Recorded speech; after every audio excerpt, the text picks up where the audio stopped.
ఈ కల్తీ ప్రపంచంలో పాలు, పళ్ళు, నూనె, నెయ్యి ఆఖరికి ప్రేమ అభిమానాల్లో కూడా ప్యూరిటీ ఉండట్లేదు చాలా వరకు. ఇంకా గ్యాస్ మాత్రం కల్తీ లేకుండా ఉంటుందా అనుకున్నాను.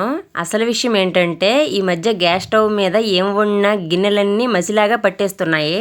కల్తీ సిలిండర్ ఇచ్చారేమో మాకు, ఇంకా సిలిండర్ అయ్యి కొత్త సిలిండర్ పెట్టే వరకు ఈ ప్రాబ్లం ఇలాగే ఉంటుంది అనుకున్నాను. మొన్న మా అన్నయ్య మా ఇంటికి వచ్చినప్పుడు గ్యాస్ నుండి మంట ఎలా వస్తుందని చెప్తే స్టవ్ బర్నర్ క్లీన్ చేసి చూడు అన్నాడు. అవి కూడా క్లీన్ చేసి చూశాను, అయినా మంట ఎలానే వస్తుంది అంటే స్టవ్కి బర్నర్ అటాచ్ చేస్తూ ఒక ఐరన్ పైప్ ఉంటుంది. దీని నుండే బర్నర్కి గ్యాస్ వస్తుంది కదా, ఇందులో డస్ట్ ఉందేమో అని టూత్ బ్రష్తో ఆ పైప్ క్లీన్ చేశాడు. అప్పటి నుంచి మసి రాకుండా మంట బాగానే వస్తుంది. మీకు చూపిద్దామని మళ్ళీ ఈరోజు తీసి చూపిస్తున్నాను. గ్యాస్ తక్కువ మంట వచ్చినా ఇలా మసిలాగా వచ్చిన బర్నర్స్ ఉన్న పైపు, సిలిండర్ నుంచి గ్యాస్కు కనెక్ట్ చేసిన పైపు, వీటిని క్లీన్ చేస్తే సరిపోతుందట. మంట ఎప్పుడైనా ఇలా వస్తే ఇలా క్లీన్ చేసి చూడండి, ఖచ్చితంగా వర్క్ అవుతుంది.